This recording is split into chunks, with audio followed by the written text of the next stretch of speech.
الحمدللہ رب العالمین والصلاة والسلام علی سید الانبیاء والمرسلین، میرے آقا خاتم النبیین سید المرسلین طہ و یاسین، میرے آقا صلی اللہ تعالی علیہ وآلہ وسلم ارشاد فرماتے ہیں، من یرید اللہ بہ خیرا یفقہہ فی الدین، یعنی اللہ تعالیٰ جس سے بھلائی کا ارادہ فرماتا ہے پھر اسے دین میں فقیہ بنا دیتا ہے، دین میں سمجھ بوجھ عطا فرما دیتا ہے۔ یقیناً یہ اللہ تعالیٰ کا بہت بڑا احسان ہوتا ہے کہ اللہ تعالیٰ کسی سے بھلائی کا ارادہ رکھے، اور پھر جب کسی سے بھلائی کا ارادہ رکھتا ہے پھر اسے دین میں رغبت، دین سے محبت اور دین میں سمجھ بوجھ عطا فرماتا ہے۔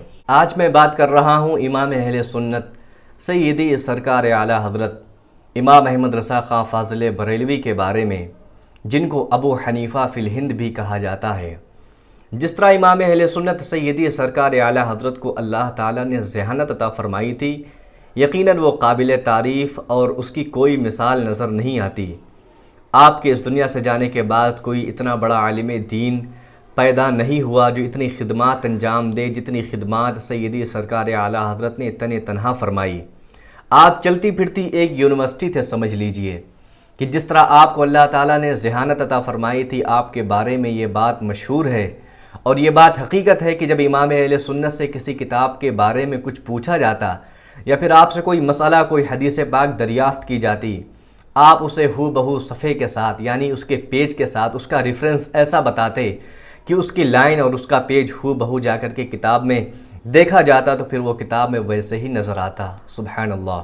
آج کی گفتگو میں خصوصیت کے ساتھ امام اہل سنت کی پاور آف میموری کے بارے میں بات کر رہا ہوں کہ اللہ تعالیٰ نے آپ کو ایسی ذہانت عطا فرمائی تھی۔ آپ ایک عالم، ایک بڑے محدث، ایک بڑے مفتی تھے۔ آپ رحمۃ اللہ تعالیٰ علیہ کے حفظ قرآن کی بات کر رہا ہوں کہ کس طرح آپ نے 27 گھنٹے میں قرآن مجید کو حفظ کیا۔ سبحان اللہ۔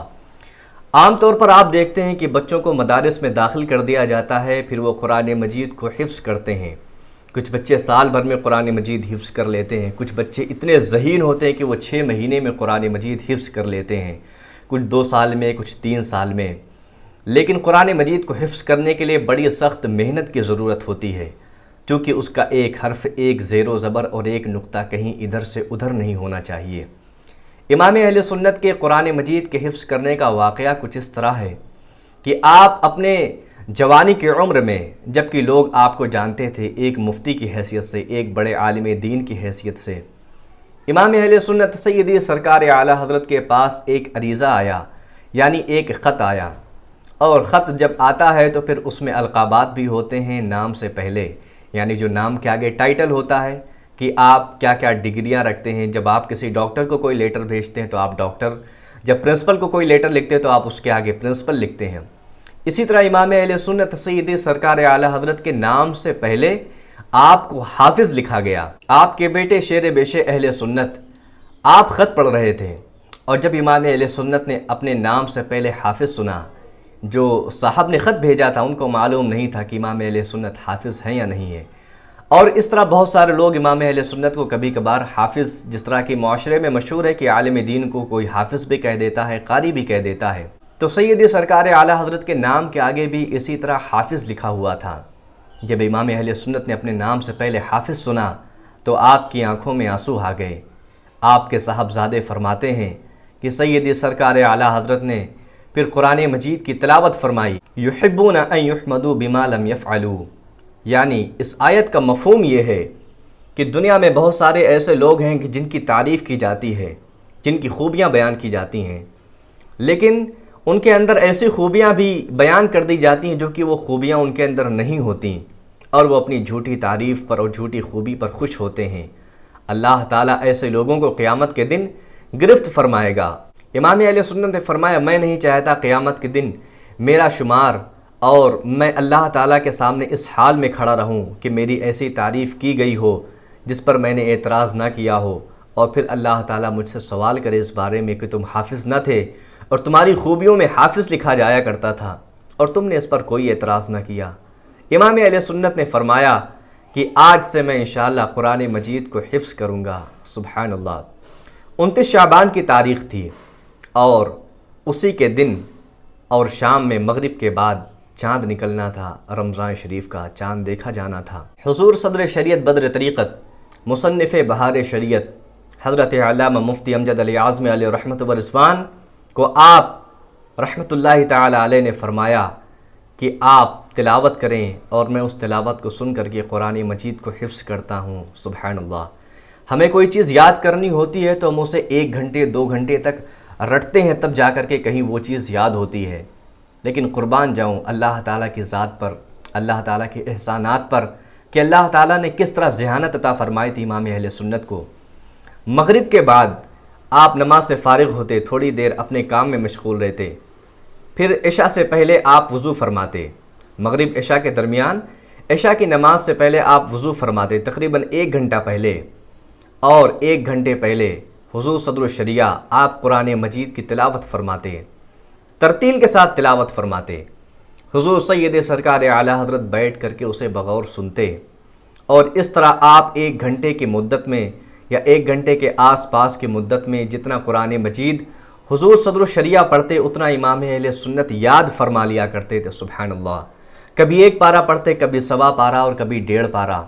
اس طرح آپ 1 گھنٹے سے یا 1 گھنٹے کی کم سے مدت میں آپ قرآن مجید کا اتنا حصہ حفظ فرما لیتے جتنا کہ حضور صدر الشریعہ تلاوت فرماتے۔ اور حضور سیدی سرکار اعلی حضرت صرف یاد نہ فرماتے، بلکہ جب عشاء کی نماز کے بعد تراویح سنانی ہوتی تو سیدی سرکار اعلی حضرت جتنا یاد فرماتے اتنا ہی آپ تراویح میں سنا دیا کرتے تھے۔ سبحان اللہ۔ اور یہی معمول تھا 27 رمضان المبارک تک قرآن مجید کو مکمل طور سے حفظ فرما لیا، اور آپ نے 27ویں کی شب میں قرآن مجید کو تراویح میں سنا کر کے مکمل فرما دیا۔ سبحان اللہ۔ امام اہل سنت سیدی سرکار اعلی حضرت نے تراویح کو مکمل فرمانے کے بعد آپ نے فرمایا کہ الحمدللہ آج میں نے قرآن مجید کو ترتیب سے یاد کر لیا۔ سبحان اللہ۔ یوں تو آپ کو قرآن مجید یاد تھا لیکن ترتیب سے یاد نہ تھا، چونکہ ساری زندگی آپ فتاوے میں اپنے وقت کو گزارے، کتابوں میں، تصانیف میں، اور آپ نے احادیث مبارکہ میں اپنے وقت کو گزارا۔ جب کوئی فتویٰ دیتے تو قرآن مجید کی آیت مبارکہ پہلے تحریر فرماتے، پھر حدیث پاک تحریر فرماتے۔ اس طرح قرآن مجید آپ کو یاد تھا، لیکن چونکہ ترتیب آپ کے ذہن میں نہ تھی، اور یہ ترتیب آپ نے سن کر کے مکمل فرما لی۔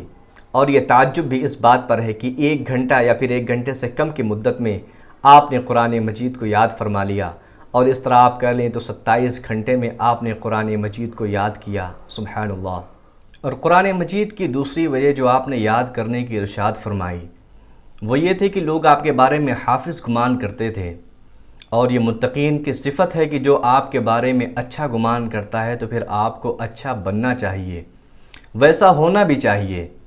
امام اہل سنت نے قرآن مجید کو حفظ فرمانے کے بعد یہ بھی فرمایا کہ میں چاہتا ہوں کہ ان لوگوں کے گمان میں سچا رہوں جو لوگ مجھے حافظ سمجھتے ہیں۔ سبحان اللہ۔ اسی طرح کا ایک واقعہ امام اعظم ابو حنیفہ رضی اللہ تعالی عنہ کا بھی ہے کہ ایک مرتبہ آپ کہیں تشریف لے جا رہے تھے تو 2 لوگ آپس میں بات کر رہے تھے کہ یہ جو امام جا رہے ہیں یہ امام رات کو 500 رکعت نماز نفل ادا کرتے ہیں۔ سبحان اللہ۔ لیکن امام اعظم ابو حنیفہ رضی اللہ تعالی عنہ اس وقت رات میں صرف 300 رکعت نماز نفل ادا فرماتے تھے۔ آپ نے ان لوگوں کو یہ کہتے ہوئے سنا کہ 500 ادا کرتے ہیں۔ اس وقت آپ نے یہ عہد فرما لیا کہ آج سے میں رات کو 500 رکعت نماز نفل ادا کروں گا۔ سبحان اللہ۔ اسی طرح ایک شاگرد آپ کے پاس آئے اور وہ شاگرد آپ سے کہنے لگے کہ لوگوں کا گمان آپ کے بارے میں یہ ہے کہ آپ ساری رات نماز نفل ادا کرتے ہیں۔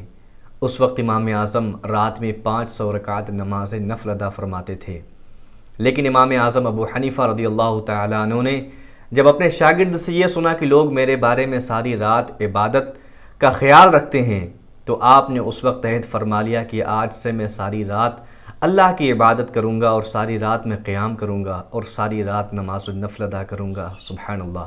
چنانچہ امام اہل سنت سیدی سرکار اعلی حضرت نے بھی اسی لیے قرآن مجید حفظ فرمایا۔ اللہ تعالی ہمارے اور آپ کے علم و عمل میں برکتیں عطا فرمائے۔ جزاک اللہ۔ السلام علیکم ورحمۃ اللہ۔